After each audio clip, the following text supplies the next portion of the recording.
और भी इस प्रेस कॉन्फ्रेंस में उनके दाहिने तरफ हमारे पार्टी के उपाध्यक्ष राजीव रंजन जी, पूर्व विधायक, हमारे मीडिया प्रभारी संजय पाटिल जी, और हमारे बाईं तरफ मौजूद है हमारे मीडिया प्रभारी राजीव झा जी। अब इस कड़ी को आगे बढ़ाते हुए माननीय प्रदेश अध्यक्ष आदरणीय श्री संजय जायसवाल जी से आग्रह करता हूँ वो प्रेस मीडिया को संबोधित करें। जो कल छपेगा वो भी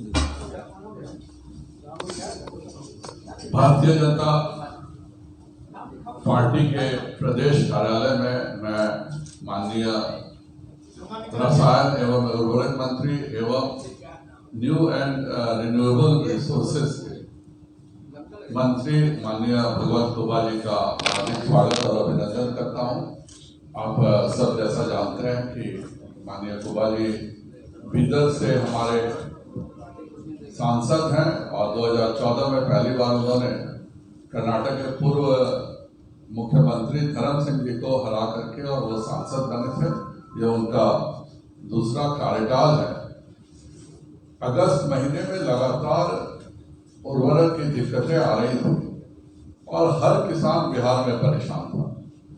मैं आभार व्यक्त करना चाहूँगा माननीय मनसुख मांडविया जी का और माननीय भगवत कुबा जी का कि मैंने जब उनसे अनुरोध किया तो वह पटना आए। पटना में बरौनी केमिकल कारखाना भी उन्होंने घूमा और जो बिहार की स्थिति है उसको भी इन्होंने फर्स्ट हैंड जानकारी दी।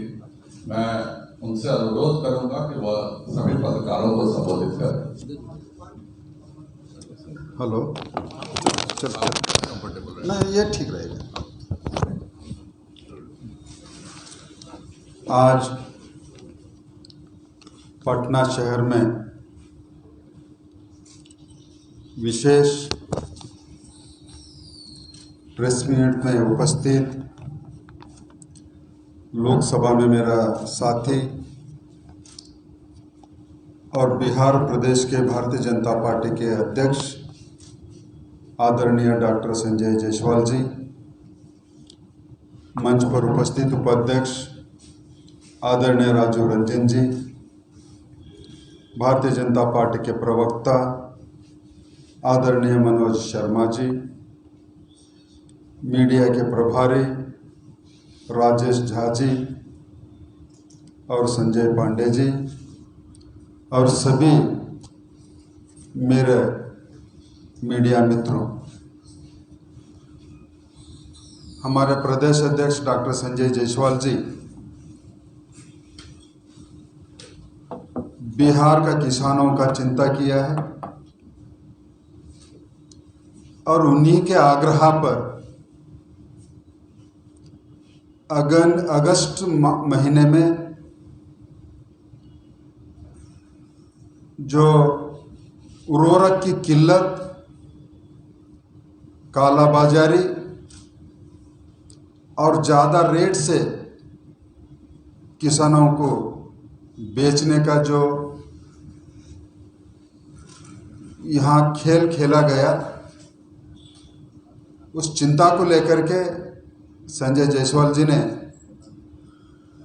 हमको समस्या बताने के बाद हमको उचित लगा कि स्वयं पटना में जाकर के बिहार के किसानों को भारत सरकार के ओर से हमने कितना चिंता की और हमने उर्वरक मुहैया करा दिया। ये कारण से 3 दिन का प्रवास से मैं बिहार में आया हूँ। और इसी के साथ और एक दूसरा विषय, जो बरौनी के अंदर HRUL का जो हमारे यूरिया का फैक्ट्री कई दिनों में अभी चालू होने जा रहा है, उसका भी एक बार प्रवास करके उसका प्रोग्रेस रिव्यू करने के लिए मैं आया हूँ।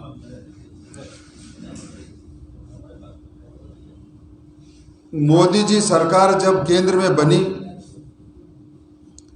तब से लेकर के हम एक संस्कार बनाया कि जनता को हमें हिसाब देना है। केवल चुनाव के समय में वोट पा करके फिर 5 साल के बाद जात के नाम, वोट बैंकों के नाम पर वोट मांगना नहीं है। हमें हर साल हर वर्ग को, हमें सरकार में हमने क्या किया हिसाब देने के लिए ये प्रथा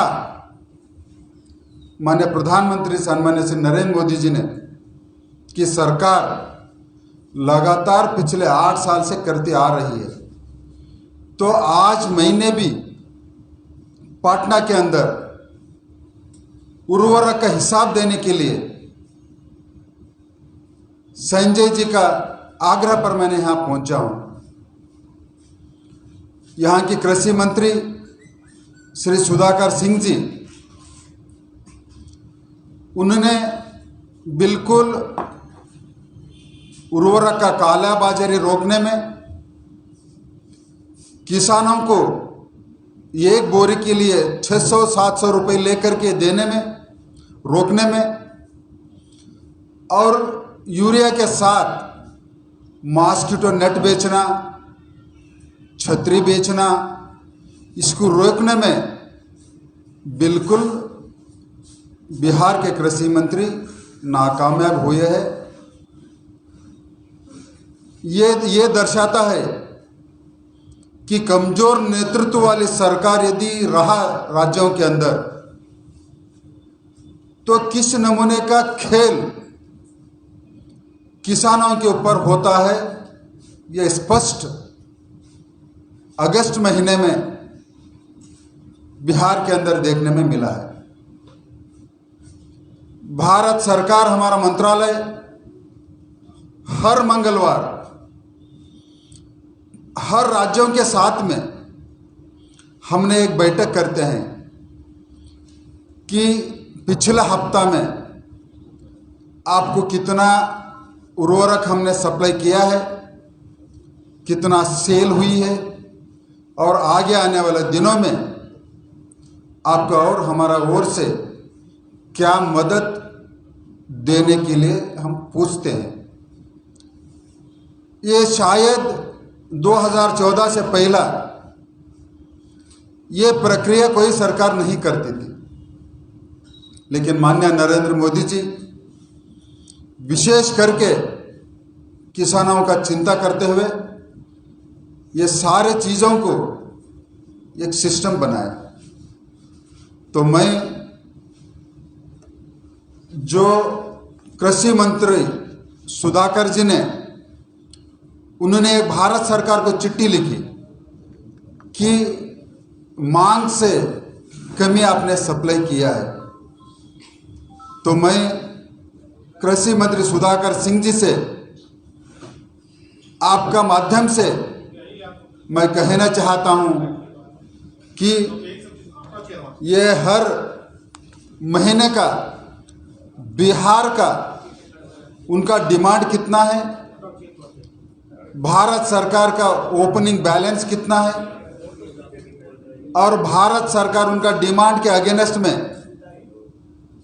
कितना सप्लाई किया है, और हर महीना ऑन रियल टाइम बेसिस में किसानों ने कितना उर्वरक यानी यूरिया हो, डीएपी हो, एमओपी हो, एनपीके हो, कितना खरीदा गया, और उसके बावजूद इस प्रदेश के अंदर कितना ओपनिंग बैलेंस यानी क्लोजिंग बैलेंस रहा। ये बिहार के किसानों को भी मैं आश्वस्त करना चाहता हूं कि भारत सरकार की ओर से बिहार के अंदर ही नहीं बल्कि देश के अंदर भी कहीं भी किल्लत नहीं होने देगा नरेंद्र मोदी जी का सरकार। जो भी गड़बड़ी हुई है तो बिहार के अंदर बिहार की सरकार की ओर से गड़बड़ी हुई है। इन्होंने काला बाजारी बिचौलियों के साथ में हाथ मिला करके जमाखोरी की, आर्टिफिशियल स्केर्सिटी उन्होंने क्रिएट कर दिया और पेपरबाजी के अंदर यूरिया की किल्लत हो रही है करके किसानों ने एकदम भयकों में आकर के 600-700 रुपया का एक बोरी बैग उन्होंने खरीदा है, ताकि भारत सरकार यूरिया केवल 262 रुपये में किसानों को देती है। भले 2500 की पर बोरी के ऊपर सब्सिडी मोदी सरकार देती है, लेकिन किसानों को केवल 262 रुपये में देती है। करीब 2500 से 3000 सब्सिडी डीएपी के ऊपर देती है, लेकिन किसानों को 1350 रुपये पर बोरी के हिसाब से हमने देते हैं। पिछला साल भारत सरकार किसानों का उर्वरक के ऊपर करीब 1,29,000 करोड़ रुपया के खर्च किया था। आप सब जानते हैं अंतर्राष्ट्रीय स्तर पर फर्टिलाइजर की कीमत है 4 टाइम्स 5 टाइम्स बढ़ने की वजह से इस साल मोदी सरकार 2.5 लाख करोड़ सब्सिडी केवल और केवल किसानों का फर्टिलाइजर जो दाम पिछली साल हम देते थे 262 रुपये और 1350 रुपये डीएपी, वही दाम पर किसानों को बोझा न पड़े, रेट न बढ़ाए, तो 2.5 लाख करोड़ की सब्सिडी भारत सरकार इस बार किसानों के ऊपर खर्च कर रही है।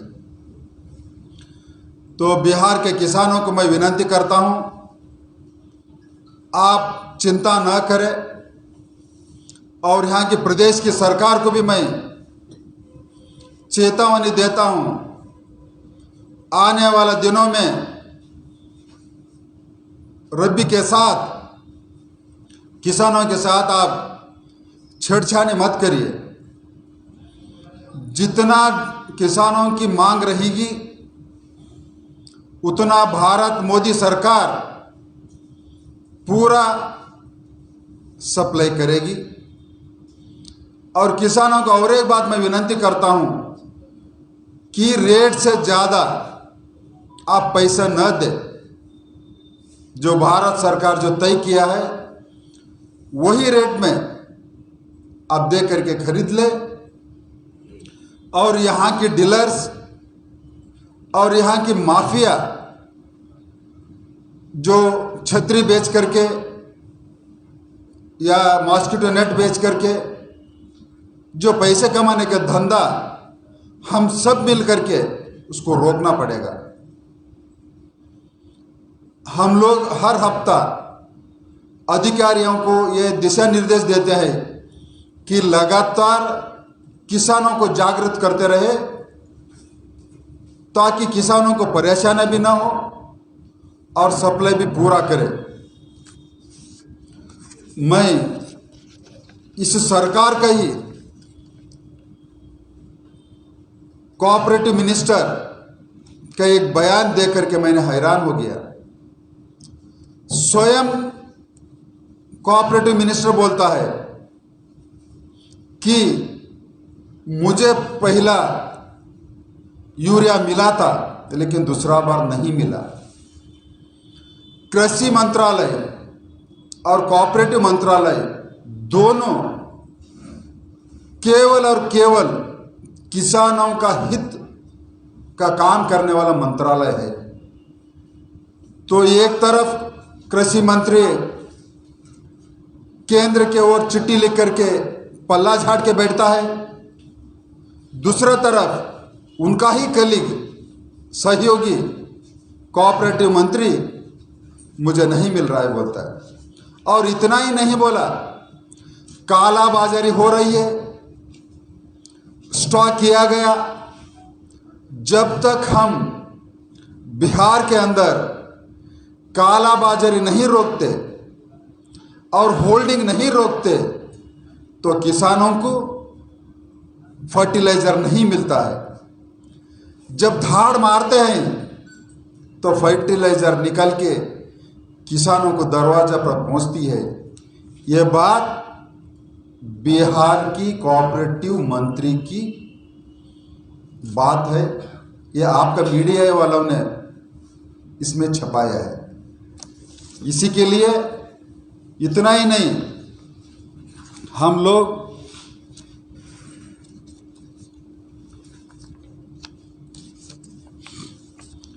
लगातार अधिकारियों की ओर से बयानबाजी करवाते हैं ताकि किसान परेशान ना हो, आतंक में ना हो। लगातार ये अधिकारियों का बयान का एक आपको मैंने उदाहरण दे रहा हूं। जिले में उर्वरक की आपूर्ति के लिए रणनीति बना जा रही है, तो भारत सरकार का जिम्मेदारी के अलावा भी राज्य सरकारों की सहयोग करने का जितना प्रयास करना हम लोग करते रहते हैं। अधिकारियों के और कर्मियों की गई जिम्मेदारी हर बात यानी राज्यों के अंदर डिस्ट्रीब्यूशन करने का काम राज्य कर सरकारों को रहते हुए भी हमने चुप नहीं बैठा, ताकि आखिर किसानों को समाधान करना सभी का जिम्मेदार समझते हुए हमने किया है।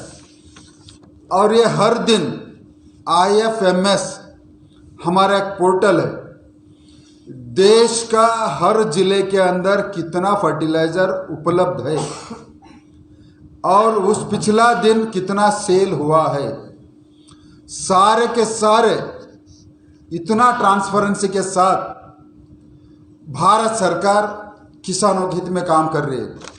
चुप एक उदाहरण के तौर पर मैं आपको बोलता हूं, 2007 और 8 के बीच में केवल 3 महीना अंतर्राष्ट्रीय स्तर में फर्टिलाइजर की कीमत बढ़ गई थी, तो भारत के अंदर उस तत्कालीन यूपीए के सरकार 3 महीना किसानों को फर्टिलाइजर नहीं दे पाया। लगातार 2 साल से कीमत बढ़ने के बाद जहां से हम इंपोर्ट करते हैं उस देश में आज के दिन में उत्पादन बंद होने के बाद भी नरेंद्र भाई मोदी जी का प्रभाव से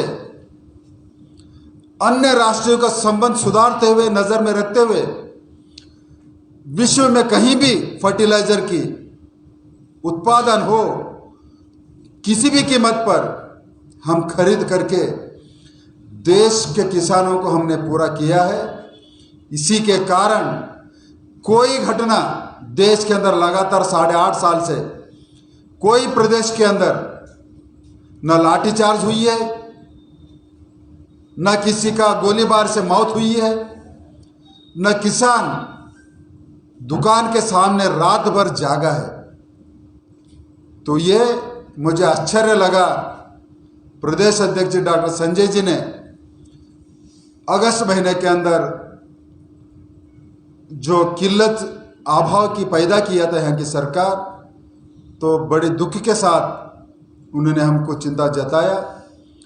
उनके दुख के सहभागी होकर के मेरे जिम्मेदारी बनती है कि प्रदेश के किसानों को भरोसा देना और यहाँ की सरकार को चेतावनी देना। यही मकसद के साथ मैंने पिछला 3 दिन से प्रवास कर रहा था। कल मैंने बरौनी का हमारा यूरिया प्लांट में भी मैंने विजिट किया। आने वाला 1 हफ्ता 2 हफ्ते के अंदर उत्पादन करने के लिए चालू हो जाएगी और अक्टूबर महीने के भीतर माननीय प्रधानमंत्री श्री नरेंद्र भाई मोदी जी का कर कमलों से उसका उद्घाटन करने का हमने सोचा है, ताकि यही उत्पादन के साथ बिहार के मतलब किसानों को कोई कमी नहीं गिरता है। और यहाँ की मंत्री, यहाँ के मुख्यमंत्री थोड़ा तो भी किसानों के प्रति सहानुभूति से भारत सरकार जो भी आपको सहूलतें देती है तो नीचे स्तर तक दलित, वंचित, पीड़ित, किसान, युवा, महिला सभी को ईमानदारी के साथ पहुंचाता रहे। नरेंद्र भाई मोदी जी का सरकार गति शक्ति के अंदर 1 लाख करोड़ से ज़्यादा योजना बिहार को दिया है। अगस्त से पहले तो तुम्हारा गठबंधन, यहाँ की जनता भारतीय जनता पार्टी और जेडीयू को मत दिया था। आपने 115 सीट लड़ करके आपके कैंडिडेट आपके नाम से वोट मांगने पर केवल 43 सीट आपने जीता था। भारतीय जनता पार्टी 110 सीट पर लड़ने पर हमारा प्रत्याशी नरेंद्र भाई मोदी जी के नाम पर वोट मांगे, करीब 74 विधायक भारतीय जनता पार्टी जीती। उसके बावजूद नीतीश ने बड़ी ड्रामाबाजी की कि हमारा सीट कमी आई, मैं मुख्यमंत्री नहीं बनूंगा। लेकिन भारतीय जनता पार्टी उनसे दुगनी सीट आने के बाद भी हमने राजनीति का धर्म निभाने के लिए उनको मुख्यमंत्री बनाया। लेकिन 2 साल के अंतर जैसे हर बार धोखा देने का उनका जो स्वभाव है, फिर धोखा दिया। जंगल राज को बढ़ावा देते हुए आपने देखा है, ये 1 महीने के भीतर जो बेगूसराय में जो घटना हुई तो स्पष्ट दर्शाता है कि जंगल राज की सरकार फिर से एक बार बिहार के सत्ता पर बैठी है। लेकिन जनता आने वाला दिनों में भारतीय जनता पार्टी को नरेंद्र भाई मोदी जी का नेतृत्व में फिर से एक बार हम लोग सशक्त होकर के आने वाले दिनों में बिहार के अंदर केवल और केवल भारतीय जनता पार्टी का अवसर मिलने का यहाँ की जनता मन बना लिया है। इसी के साथ आज जिस मकसद से मैंने पटना और बिहार का प्रवास में आया था, तो यही 2-3 विषयों को लेकर के आपके समक्ष करने के लिए हमने आया है। बिहार सरकार बोल रही है कि केंद्र सरकार खाद कम एक देता हूँ, आप चिंता मत करो, मैं कर। बिहार सरकार बोल रही है कि भारत सरकार खाद कम भेज रहा है, फिर काला बाजारी कहाँ हो रहा है, कहाँ दिक्कत आ रही है? भाई साहब, बेशर्म की बातों को मैं जवाब देने के लिए मैं यहाँ पर नहीं आया। हमारा पूर्वजों ने कहते थे 100 बकना और 1 लिखना, तो मैंने आपका हिसाब देने के लिए आया हूँ। तो जो भी ये प्रश्न पूछना है उनसे पूछिए, और ये बेशर्मी का बयान रोकने के लिए आपके माध्यम से होना चाहिए, आपको मैं विनती करता हूँ। हाँ बोलिए। देखिए, हमारा प्रदेश के सभी वरिष्ठ वहाँ पर प्रवास किया है, उसका इन्फॉर्मेशन दिया है, और हमारा जो सेंट्रल गवर्नमेंट की जो आईबी इन्फॉर्मेशन लेकर के जो कार्रवाई करना गृह मंत्री जी निश्चित रूप से करेंगे। धन्यवाद। हाँ हाँ हाँ, देखिए, निश्चित रूप में अभी उसका उत्पादन होने के बाद हम तय करेंगे कि उसका लोकार्पण के लिए आएंगे। और किसी का नहीं ना भैया? नहीं, बोलेंगे ना, जब तय हो गए तो डेट ही बता देंगे। टेंटेटिव बोलने का क्या बात है। आप सभी प्रेस मीडिया के भाइयों को इस प्रेस वार्ता में शामिल होने के लिए बहुत बहुत धन्यवाद। भारतीय जनता पार्टी आपका हमसे क्या विशेष दर्जे की मांग आप लोगों से अलग होते ही नीतीश जी ने फिर से एक बार कर दिया। कहा है कि यदि हमारी सरकार 2024 से बढ़ती है तो सभी पिछड़े राज्यों को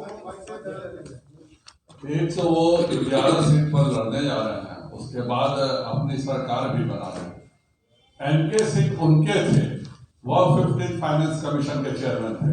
एनके सिंह ने क्यों नहीं, अगर 14 फाइनेंस कमीशन में विशेष राज्य का दर्जा समाप्त कर दिया गया तो एनके सिंह तो उनके सांसद थे, उन्होंने क्यों नहीं रिकमेंड कर दिया। पहले 32% राशि केंद्र को मिलती थी, केंद्र के द्वारा राज्य को मिलती थी। अब 14 फाइनेंस कमीशन ने कहा कि नहीं, कोई आप अलग से मत कीजिए, आप सभी को 42%। एक मिनट राजीव जी, सॉरी, केंद्र को 42% राशि राज्यों को देनी होगी और इसलिए 42% राज्य देगा। उसके बावजूद भी अगर उठा के आप देखिए तो हमसे ज्यादा बड़ा राज्य जनसंख्या की दृष्टि से भी और क्षेत्रफल की दृष्टि से भी महाराष्ट्र को केंद्र सरकार 15 फाइनेंस कमीशन के द्वारा 51,000 करोड़ रुपए देती है, बिहार 53,000 करोड़ देती है और बिहार को 81,000 करोड़ देती है। अर्थात महाराष्ट्र हमसे बड़ा होने के बावजूद भी 30,000 करोड़ हम बिहार को केंद्र सरकार ज्यादा देती है। इसके अलावा 1 लाख करोड़ रुपए की गति शक्ति योजना, जैसे माननीय मंत्री जी ने कहा, वह दे रही है। मेरा उनसे अनुरोध रहेगा कि ये जो दिगवाड़ा से रक्सौल, दिगवाड़ा से कलकत्ता का जो हाईवे बन रहा है, गंगा हाईवे बन रहा है, बेतिया से पटना का बुधा हाईवे बन रहा है, गया का जो 4 लेन बन रहा है, लॉजिस्टिक पार्क बन रहा है, बिहार के लिए जो टेक्सटाइल पार्क के लिए बिल्ड किया गया है, इन सब कार्यों को करें और राज्य अच्छे से चलाएं। जो चीज के बात ही खत्म हो गई, अगर 32, ये क्या प्रधान नीतीश ये बोलना चाहते हैं कि राज्य सरकारों को 42% के बदले अब केवल 32% इससे बारी मिलेगी। 42% हम राज्यों को देते हैं, उसके बाद केंद्र अपनी सारी योजनाएं चलाता है। हर राज्य की योजना में केंद्र अपनी हिस्सेदारी अलग से 40%, 60%, 75% देता है। उसके अलावा भी बहुत सारी योजनाओं में बिहार को अलग से पैसा दिया जाता है। नीतीश जी से मेरा अनुरोध रहेगा कि जो राशि केंद्र सरकार से मिली है उसका उपयोग करें। ऐसा नहीं हो कि ये जो 1 लाख करोड़ के लॉजिस्टिक पार्क और सड़कें और जो टेक्सटाइल पार्क जैसी योजनाएं जो बिहार को मिली हुई है, वह जानबूझकर नहीं, जमीनी वो उपलब्ध नहीं कराए और फिर से पुराने दशक की तरफ बिहार को नहीं ले जाए। मेरा उनसे यही अनुरोध होगा। धन्यवाद।